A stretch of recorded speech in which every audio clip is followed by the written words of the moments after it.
Tommi Mustouri est un auteur finlandais qui a fait un premier livre chez nous qui s'appelait Le livre de Monsieur Espoir.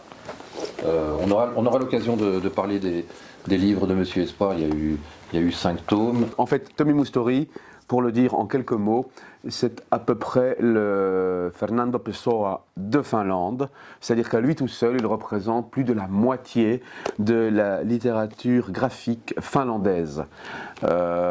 Pour Monsieur Espoir, nous avons fait appel, comme pour pratiquement tous les ouvrages de Tommi, à notre traductrice du finnois préféré, Kirsi Kinnunen. Et elle n'a pas eu trop de travail sur Monsieur Espoir. Non, Samuel. Samuel. Voilà. C'est Samuel. Voilà. Donc, ouvrage paru en 2010. Il y a eu donc cette première édition. Voilà.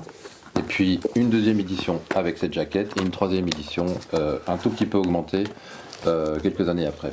Alors c'est un livre qui généralement plaît et passionne les enfants qui tombent dessus par hasard quand ils sont traînés par leurs parents dans des salons de la bande dessinée, parce qu'il est très très coloré sans doute, mais aussi parce que ce petit personnage de Samuel est étrangement placide et sympathique. Alors si je devais pitcher l'histoire, on va dire que Samuel traverse tout, et il traverse en fait non pas l'histoire de l'humanité, mais carrément l'histoire de l'univers, de la Genèse à l'Apocalypse. Il traverse les guerres, il traverse les cataclysmes, il traverse la première extinction de l'espèce, puis la seconde, puis la troisième, puis la quatrième, les glaciations, les réchauffements. Il traverse. Avec une belle constance. Avec une belle constance et une grande placidité, et il lui arrive tout le temps et n'importe quand. Ça ne frappe pas le lecteur à la première lecture, pas forcément du moins. Le lecteur suit les pas de Samuel et sans percevoir forcément tout de suite quel est le propos, mais nous avons publié tout récemment avec l'éditeur de Hors-Bord, Annabelle Dupré, un ouvrage théorique et d'entretien de Arnoud Tromens sur Samuel de Tommi Mustouri. Et à cette lecture apparaît allez, aide-moi. Non, il ne va pas m'aider. Non, je ne vais pas t'aider.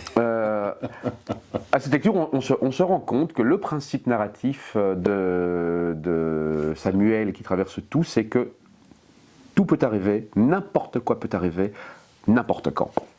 Voilà, il y a eu un deuxième volume, mais qui n'est pas paru à la 5e couche. À l'époque, ce sont les requins à marteau qui s'en sont chargés. Mais dans cette étude, voilà, on reprend tout l'univers de Samuel, avec quelques pages inédites et surtout aussi des dessins de crayonnés. On voit un peu tout le modus operandi pour créer des planches. Le making-of, hein, on peut avoir l'impression erronée que c'est du dessin réalisé sur tablette, mais pas du tout. Ce sont des planches faites avec toute une série d'étapes méthodiques et méticuleuse. Donc d'abord le trait en ligne claire, ensuite les ombres sur une feuille séparée, et puis superposées ensuite en Photoshop pour obtenir ces effets d'ombre discrètes. Donc c'est vraiment le making-of des pas de Samuel dont on suit les pas, et c'est la petite révolution de Samuel parce que est pour si mauvais.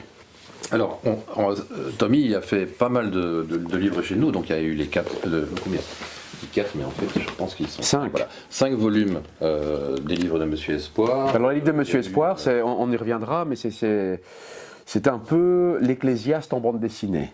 Voilà. C'est riant comme l'Ecclésiaste. Si vous n'avez pas lu la Bible, lisez l'Ecclésiaste, c'est désopilant. Une compilation de ses courts récits, une compilation de ses différentes contributions graphiques, illustrations, affiches. Et carnets. Et encore une autre compilation de ses illustrations.